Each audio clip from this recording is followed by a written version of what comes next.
He might get to verse 15 of chapter 1 of the book of Ephesians about the same time that I hit Revelation chapter 2. You thought you were getting funny, huh? And I don't feel so bad about it after this morning whenever our own pastor said it'll be 3 years before he gets to chapter 5. It might have been a little bit of an exaggeration. So I don't feel so bad about it now. Well, it's been 2 weeks and we're at verse 7. We need a few verses. We're getting there. It took me half an hour to introduce it. It's all good though, ain't it? Amen. Yeah. See, because I see the two different teaching styles going on here. I'm afraid I'm rushing this too quick.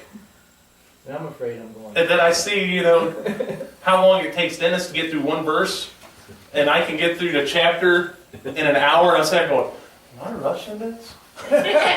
We don't want to say anything. So, but it's all good. It's good. It's real good. So tonight we're going to be in chapter 8 of Daniel.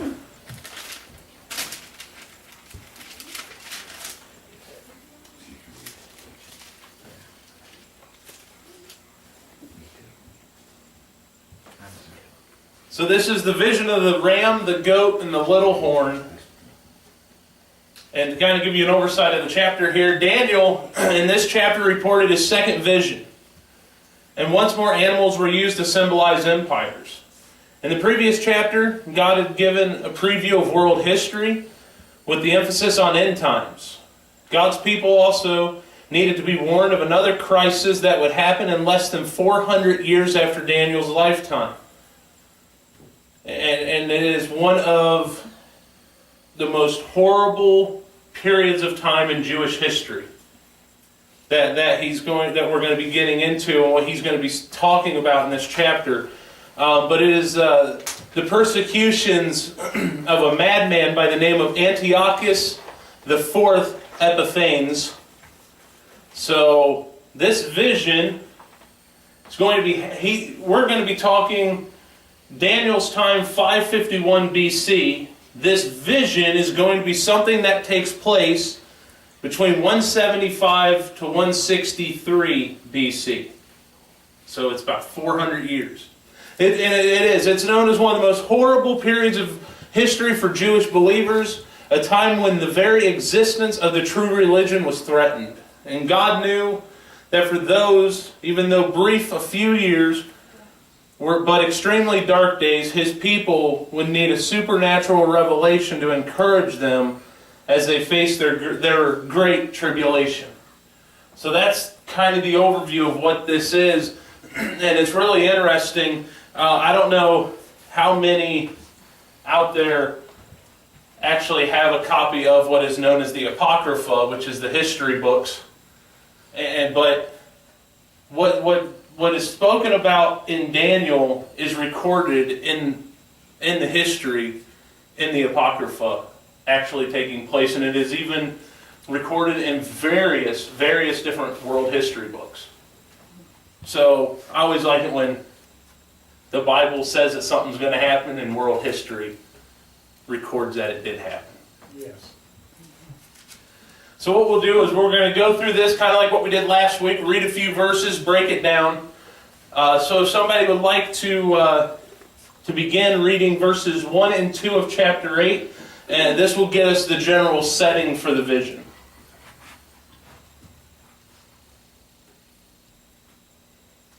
In the 3rd year of the reign of King Belshazzar, a vision appeared unto me, even unto me Daniel, after that which appeared unto me at the first. And I saw in a vision, and it came to pass, when I saw, that I was at Shushan, in the palace, which is in the province of Elam.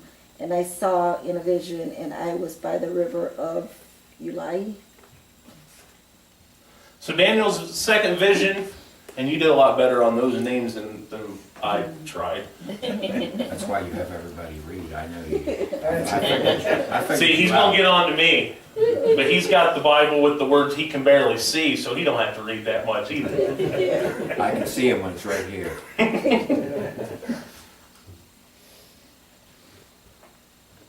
I threw you all off. You did. Well, you got me thinking about whenever I was in Sunday school, like as a kid, And everybody thought I was doing really good at pronouncing these words that nobody else could do. But a person in our church gave me a Bible where it broke it all down so it was easy to pronounce. I just didn't tell anyone my secret. So Daniel's second vision came in the third year of Belshazzar's reign. So we're somewhere around 551 BC. We are 2 years after the vision of chapter 7 that we went over last week. And so about this time, Cyrus established the Medo-Persian Empire, destined to bring an end to the period of the Babylon supremacy within a mere 12 years. So think about that. We are 12 years out from Babylon falling. And the whole world was anxiously watching to see what Cyrus would do. Possibly God gave the vision at this time to assure Daniel that the Jews would survive as a people long after Cyrus and Belshazzar had passed from the scene. And Daniel may have been physically present in the fortress city of Susan? Shushan. Now, Shushan is also often sometimes referred to as Susa, as a city name, so they are the same. Or may have merely seen himself there in vision. Probably this is actually a vision. There is actually an argument among scholars. Was he actually in Shushan, or was it a vision? I believe, personally, it says a vision. Right off the bat, verse 1. So I believe it's a vision. The Ulai was an artificial canal about 900 feet wide that flowed near Shushan on the northeast. Today, this canal is absolutely dry. So to kind of give you a history there about it. So that kind of gives us our setting of where we're at. Kind of give you a location-wise, we're 250 miles east of Babylon, which is where Shushan is. So it's a great distance away from Babylon. So now, so he tells us that he has this vision, and then it happens. He gets the vision comes right away. And so what I want to do is break this down into verses. The vision goes all the way to verse 14, but we're going to break it down like we did last week. So if somebody would like to read verses 3 and 4, this will be the ram in the vision. Then I lifted up mine eyes and saw, and beheld, there stood before the river a ram, which had 2 horns, and the 2 horns were high, but one was higher than the other, and the higher came up last. I saw the ram pushing westward and northward and southward, so that no beast might stand before him. Neither was there any that could deliver out of the hand of his hand, and he did according to his will, and become great. Okay, so Daniel beheld a ram with 2 horns, long. One was longer than the other, one was bigger than the other, standing beside this canal. Now in verse 20, so I'm going to skip ahead a little bit. In verse 20, the angel Gabriel interpreted this ram as the Medo-Persian Empire. The 2 horns denote as 2 divisions, Media and Persia. Okay, so that's the 2 horns. The horn that grew up later and became longer signified the Persian division of the empire that began with less strength, but subsequently became more powerful than Media. Now, Medo-Persia made most of its conquest toward the west, north, and the south. To the west, it subdued Babylonia, Syria, Asia Minor, and made raids upon Greece. To the north, Armenia, Scythia, and the Caspian Sea region, and to the south was Egypt and Ethiopia. So the Medo-Persian Empire was taking control of everything. Right. That's the easiest way to describe it. They were taking everything. And the way that this ram, I mean, you see what he sees here in his vision. He saw the ram pushing westward, northward, and southward. I mean, it was just going in every direction and conquering. And whenever you study the Medo-Persian Empire, It's exactly what they did. They spread out and they just conquered, and they conquered everything. So if somebody now would like to read verses 5 through 8. 5 through 8, this is the goat.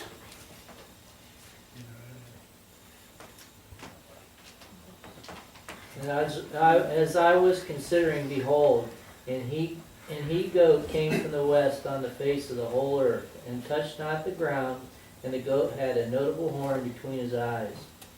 And he came to the ram that had 2 horns, which I had seen standing before the river, and ran unto him in a fury of his power. And I saw him come close unto the ram, and he was moved with a choler against him, and smote the ram, and brake his 2 horns, and there was no power in the ram to stand before him, but he cast him down to the ground and stomped upon him, and there was none that could deliver the ram out of his hand. Therefore the he-goat waxed very great, and when he was strong, the great horn was broken, and for it came up 4 notable ones toward the 4 winds of heaven. Would anyone like to take a stab at what the goat symbolizes here? Yeah, that's Greek, what's his name? He conquered all the Alexander. Alexanders. He's with speed. Yes. So later on in verse 21, Gabriel identifies the goat as a symbol of the Greek Empire, and the prominent horn as its first king, which is Alexander the Great. Now, a lot of people don't realize how young Alexander the Great was Yes. when he did all of his conquering. To think about what he did, Alexander the Great actually died at the age of 36. So he died at the age of 36 of a fever, of all things. The great conqueror that could take on the armies of the world, and a fever is what kills him. So coming from the west pointed to the position of Greece in relation to Medo-Persia. Crossing the whole world meant that Alexander conquered the world of his day, and the goat, speeding across the globe without touching the ground, portrayed the swiftness of Alexander's conquests. Now here's a little bit of a background here on Alexander the Great. Alexander was one of the great military strategists of history. A lot of Alexander the Great's strategy is still used by militaries today. So that's how great he actually was. He was born 356 BC, the son of the great conqueror in his own right, Philip of Macedon. Philip had united Greece with Macedonia and was planning to attack Persia when he was murdered. Alexander was educated under the famed Aristotle, was only 20 when he succeeded his father as king. A year and a half later, he launched his attacks, and within 10 short years, by the age of 32, he had conquered the entire Medo-Persian Empire, including Syria, Palestine, Egypt, and eastern territories to the borders of India. That's a lot of territory. It's a lot of territory in 10 years, considering they didn't have jeeps, right? Okay? They didn't cross the desert in jeeps. They were doing this on foot and on horse. And then in about 323 BC, roughly around the age of 36, it was a fever that he died of a fever. Now, the 4 prominent horns are the 4 divisions of the Greek Empire that developed after Alexander's death. If you remember, last week we kind of talked about how they were divided out. That's what these the 4 horns are here that come out. So whenever it talks about 4 notable ones toward the 4 winds of heaven, that is the division of the Greek Empire. And does anybody have any questions on this stuff up to this? I like how you just looked at Ed. It's like just immediate. It's okay, good. He's checking and she's checking to see if he's asleep. She's making sure he's good. When you said you were going to anoint us, I heard her go, bless him, Lord. All right, so verses 9 through 14 is the little horn, if somebody would like to read that. And out of one of them came forth a little horn, which waxed exceedingly great toward the south and toward the east and toward the pleasant land. And it waxed great even to the host of heaven. And it cast down some of the host and of the stars to the ground and stamped upon them. Yea, he magnified himself even to the prince of the host. And by him the daily sacrifice was taken away, and the place of his sanctuary was cast down. And an host was given him against the daily sacrifice by reason of transgression, and it cast down the truth to the ground, and practiced and prospered. Then I heard one saint speaking, and another saint said unto that certain saint which spake, How long shall be the vision concerning the daily sacrifice, and the transgression of desolation, to give both the sanctuary and the host to be trodden under foot? And he said unto me, Unto 2,300 days, then shall the sanctuary be cleansed. Okay, so first thing, this is not the same little horn from chapter 7. If you remember in chapter 7, the little horn in chapter 7 arose out of the restored Roman Empire. This little horn comes out of the Greece Empire, the Greek Empire. So from one of the divisions of the Greek Empire would emerge a king of unusual significance. This horn symbolized the 8th ruler of the Greek Empire, which was Antiochus IV Epiphanes. He reigned from 175 to 163 BC. Antiochus IV was particularly important because of his exploits against the inhabitants of Palestine, and for that reason received special attention in the book of Daniel. He also is mentioned later on in chapter 11. He had an insignificant beginning, but became very powerful. He made notable conquests in the south, Egypt, the east, Persia, Parthia, and Armenia, and the pleasant land is Palestine. Palestine is also called beautiful, and is also referred to as pleasant in Daniel chapter 11, as well as Jeremiah chapter 3, because of its spiritual significance. Now, Antiochus persecuted the Jewish saints, blasphemed their God, stopped the daily sacrifice, desecrated the temple with an idolatrous altar to Zeus, and attempted to destroy Hebrew scriptures. He executed thousands of Jews who resisted his unfair regulations, and in December of 167 BC, Antiochus committed his crowning act of sacrilege against the Jewish religion by erecting an altar to Zeus in the temple precincts and offering swine on it. One holy one asked another, how long will it take for the vision to be fulfilled? By this, it was meant how long would the temple worship be abolished and persecution of the saints described in Daniel's vision continue? The answer was 2,300 evenings and mornings. A long time. That's how, so 2,300 evenings and mornings would pass before the temple would be reconsecrated. And with it, the end of the persecution. The time in question would involve a total of, and I'm going to try and figure out how to word this right. In my mind, this makes sense. So we're going to see if it makes sense when it comes out of my mind. The time in question would involve only a total of 150 days, since the 150 evenings and 150 morning sacrifices, so 2 sacrifices a day. If you put all that together, it totals 2,300. This method of calculation results in the period a little more than 3 years, 167 to 164 BC.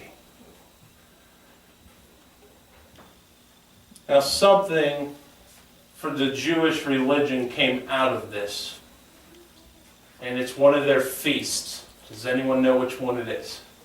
It's coming up.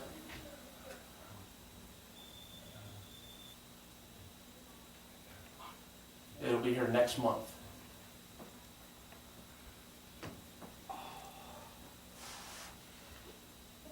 The Feast of Hanukkah. The Feast of Hanukkah. Probably the 2,300 evenings and mornings represented the total 2,300 days since an Old Testament usage, an evening and a morning, specified one day. Genesis chapter 1. Evening and a morning is one day. In that case, the period in view would span, well, some people say 6 years, 4 months. 170 to 164 BC. So there is an argument over how long it lasts. Just depends on which view you want to take. I was going to say that. Yeah, I was gonna say that too, because if you divide When you said 2,300 by that, it's like Yeah. 6.3 Yeah. something. Yeah, there's more than one view on it. You could either do the 3-year or the 6-year. The general period of persecution under Antiochus began about 170 BC and concluded when Judas Maccabeus cleansed and reconsecrated the temple on December 14th, 164 BC. So, uh-oh, go away. Technology's wonderful. I get why you still do the paper and pencil. So, there's a long persecution, and this persecution was recorded in all of history. And it was one of the worst things for the Jewish religion. And God revealed that the Jewish people would go through a time of suffering. This amazing prophecy given centuries in advance of the crisis would be a supernatural encouragement to faithfulness. They were assured that God would deliver them. Centuries in advance. Could you imagine what you could do with your life if you were just given a week's advance of something was going to happen? Can you imagine what we could do?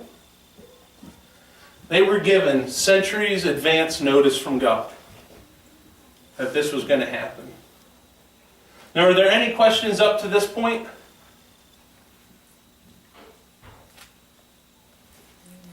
Okay, so verses 15 through 26 will be the interpretation of the vision. If somebody would like to read verses 15 through 18, we will be introduced to the interpreter.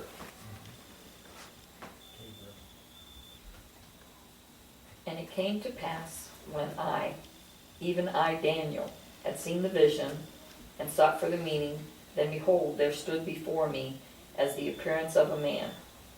And I heard a man's voice between the banks of the Uli, which called and said, Gabriel, make this man to understand the vision.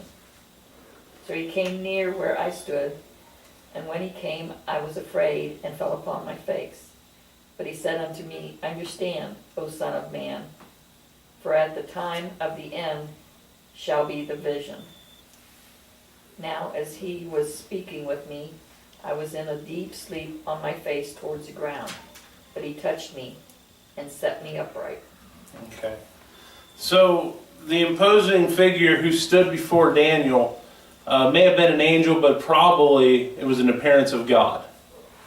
And the reason for that, if you look at how you read some of these things here, it says in verse 17, So he came near where I stood, and when he came, I was afraid and fell upon my face. But he said unto me, Understand, O Son of Man, for at the time of the end shall be the vision. Now, a lot of people take that, and Gabriel's there. Gabriel is going to be the interpreter, but a lot of people see that God is there as well. because of Daniel's reaction. Right. His reaction follows every other person in the Old Testament when they stand in the presence of God. Yes. So there is that belief as well that God's there and Gabriel is going to be doing the interpretation under the direction of God. So there is that. Because if you look back to past chapters, Daniel does not seem to fear the angels. Right. He doesn't seem to fear them. But in verse 17, he exhibited extreme terror. Such fear is characterized as a characteristic of those who have found themselves in the presence of God. Isaiah chapter 6 talks about it, Ezekiel chapter 1, Revelation chapter 1, when John is before God. You know, the Bible talks about God, when He's there, He is so illumined, you know, people lose their mind, which would, you fall on your face. That's the key. The last thing he said. Fear, most times when you read things in the Bible, fear, the reaction is to run, turn around, fall on your face. To me, that's the key why I believe God was Yeah. there. That's what you Yeah, need he didn't when run God from is it. in No. your presence. Right. And he also says, and then I heard a man's voice say, Gabriel, explain it to Yeah. me. Right. Exactly. And it came from the banks, between the banks of the river. Yeah, there's So God he is didn't see standing. anyone. And remember, See this him. river is 900 feet wide. Yeah. Yeah, It's a man-made canal.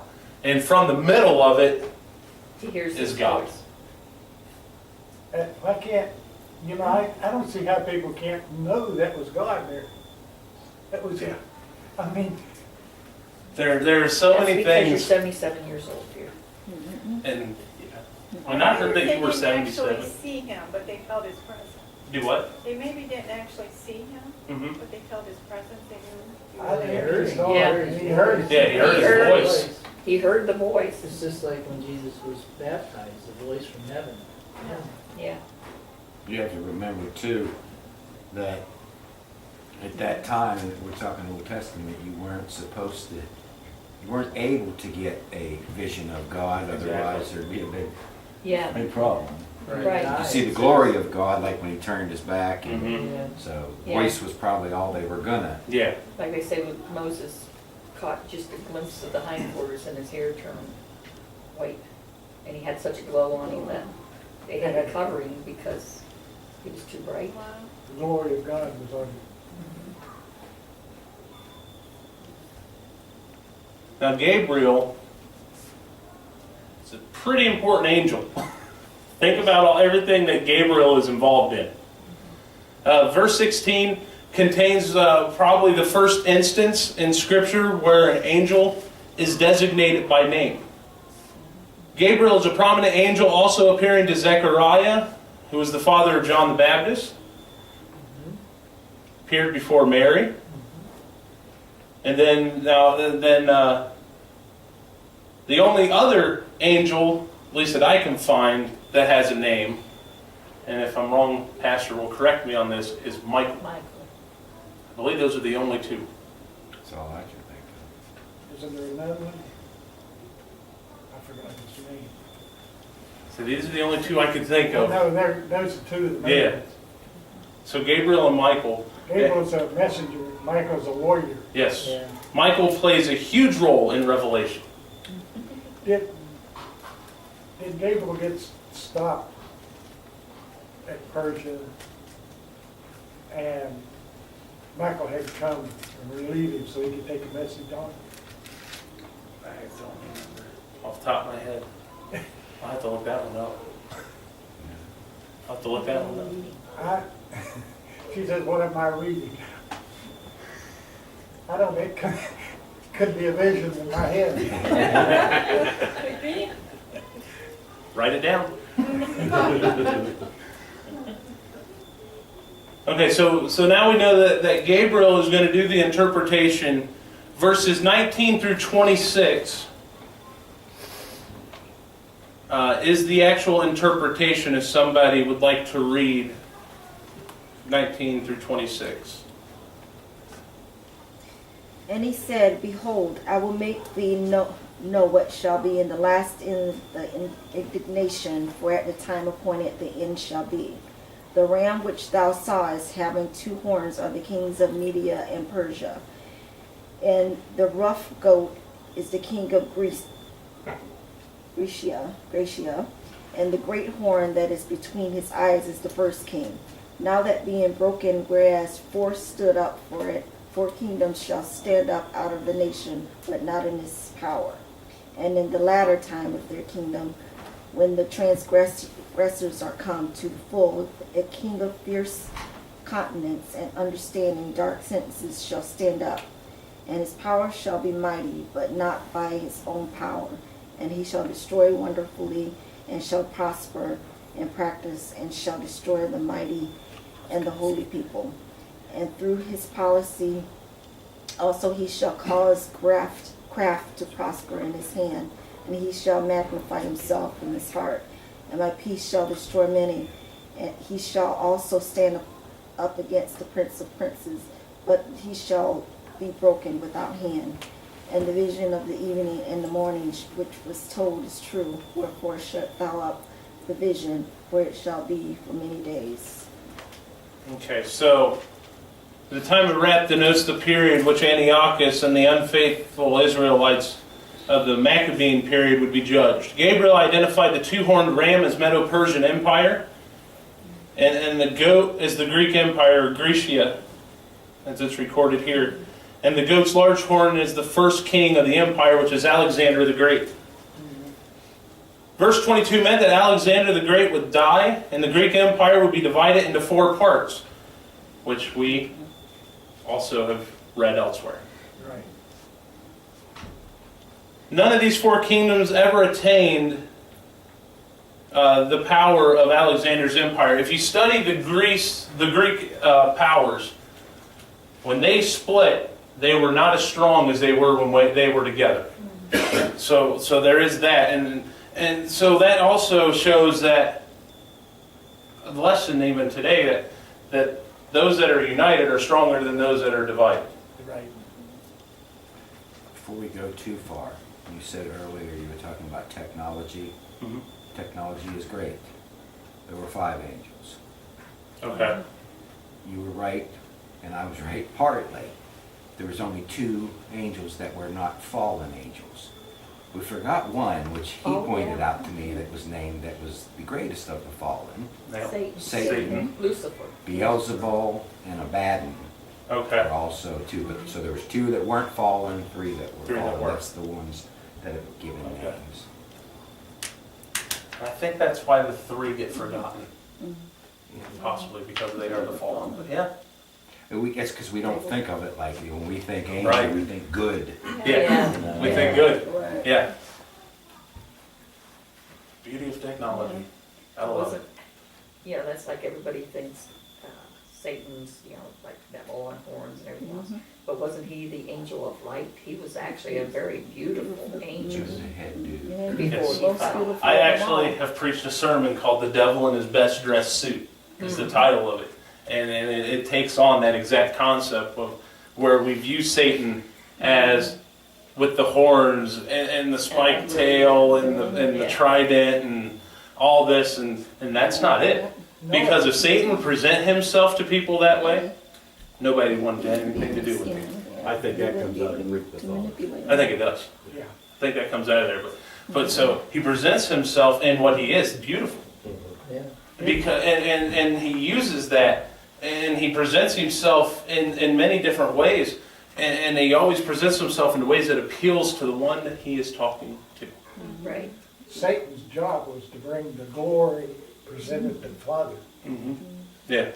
Yep. God bless you. The Bible calls him the spirit of light somewhere, but I'm not sure Yeah. where. Spirit of light and the prince of the air is everywhere. Yep. He's very sneaky. He looks good. Sometimes it makes you feel good, And he talks but good. he'll kill you. And he talks good. You know, he My really brother does. used to say, seeing paints a beautiful picture. He used to say, it reminds me of what he used to say when you talk like that. Yeah. Yeah. So verses 23 and 26 are the heart of the vision and the reason for the revelation to Daniel. Antiochus IV would rise out of the one division of the Greek Empire, and toward the end of its dominance, the rebels are best taken to be Jews who have been forsaken, or who have forsaken their God. Antiochus would be harsh, adept at political intrigue, powerful, cause devastation, be successful, destroy many lives, be deceitful, arrogant, a blasphemer, and would also persecute saints. Now in verse 24, but notice here it says, and his power shall be mighty, but not by his own power. Okay? So not by his own power probably alludes to Satan, who will inspire this evil king, and he will be destroyed by God. Isn't that great to know? He will be destroyed by God. Gabriel reassured Daniel that the revelation was true and would be fulfilled. Ancient documents that were sealed for their preservation, and this is the idea here. You notice here what he says. He tells Daniel. He says, this is true, wherefore shut thou up the vision, for it shall be for many days. So Daniel was instructed to take measures to ensure that the vision's contents would be available for future generations. Because remember, we're talking 400 years later, this vision would happen. Right. So it had to be preserved. That way the Jewish people would know about it. So Antiochus IV lived almost 400 years after Daniel. So that was the reason for that there. Now, I'm going to give you a lesson out of something in the Apocrypha, which is a history book, about how Antiochus died. Because I think it's important here. Antiochus, this is the only place I could find any history on him, was in the Apocrypha.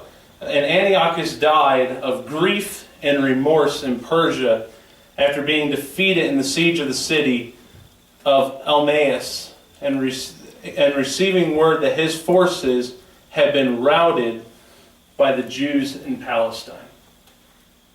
So he goes through all these measures, and he leads what is one of the worst time periods for the Jewish people.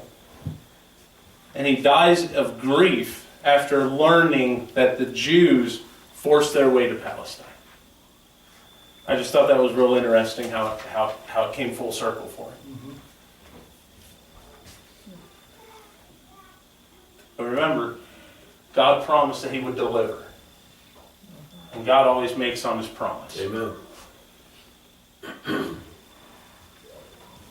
So verse 27 is the last verse of the chapter. And I was really hoping we would get through it tonight. And I'm glad that we are, because a 2-week break in there in the middle of a chapter is difficult sometimes. So this worked out perfect. Verse 27 is the effect that this vision had on Daniel. So if somebody would like to read verse 27. And I, Daniel, fainted and was sick certain days. Afterward I rose up and did the king's business, and I was astonished at the vision, but none understood it. He fainted from it. He fainted from the vision. It made him sick, this vision that was given to him. Now Daniel, remember, he's old here. He's quite old. He suffered severe emotional and physical reaction to the vision. Afterwards, the prophet rose from his sick bed and went about the king's business. Daniel still did not grasp the full significance of all that he had seen and heard. For example, when would these things happen? And who was this evil king? Who was the evil king? Who would oppress his people? Remember, the stuff that we were able to learn today wasn't necessarily given to him in the vision. Right. You know, he saw the vision as a ram and a goat and horns, where we today are beyond that period of time, and we've seen how history unfolded. So there were so many unanswered questions there. Now Antiochus IV has been called by several scholars the Old Testament Antichrist. And may even be, and some believe that he may even be a type of the future Antichrist. There are striking parallels between the lives of those two individuals. For example, both are symbolized by horns that were little or small at the beginning. They're both symbolized to have great power, and they get their power from Satan. They both persecute believers. They deceive. They're proud. They blaspheme God. And they are not killed by human hand. So there's some interlinkings there between. So there's a lot of people that believe that the very characteristics of Antiochus tie to the characteristics of the coming Antichrist. It could be. Yeah. So there is that there. Now Daniel understood much concerning the vision, but there was still much that was unclear. Our understanding of prophecy is similar. We will not understand many details of prophecy until the time is near. As you study the Bible, you can study prophecy. If you read your Bible, you can study prophecy, and there's a lot in there that you are not going to understand. Right. But as time goes on, the more you will begin to understand. Think about this. You want a really interesting comparison you can make here is Daniel was given this vision, and he didn't know when it was going to happen, who it would affect. He didn't know all the answers to the questions. Think about those that stood when Jesus ascended. And he told him he was going to go prepare a place, but he was going to come back. How many of those people do you think thought that a week later Jesus was coming back? Most of them. Yeah. I believe that is the very day that the phrase, he could come at any moment, started. Because and whenever you think about that, to this day, we are still living that exact thing. We know it's going to happen. That is prophecy. We know it's going to happen. We know he's going to come back. But we don't know when. Paul believed he'd come back in his time. Yeah. I believe that at that moment, the people walked away from there thinking, here in a week, he'll be back. And as time went on, and it's one of the most common things that preachers talk about is he could come back any moment. Mm-hmm. And one thought about that, we shouldn't worry about the when. In all honesty, we shouldn't. Right. We should be more concerned about are we ready, Yeah, amen. Yep. as opposed to when. Because the part about it is when he comes back, we better be ready. That's right. Or there's going to be a lot of stuff we're going to be learning here in the coming months that are going to affect us. I'm a believer, and I know I'm jumping ahead here a little bit, but I'm a believer that the book of Revelation, the majority of it, is geared toward the non-believer. Yeah. The non-believer. It's not really... I would take like the 7 letters and apply those to the believers, because those are warnings to the church. Right.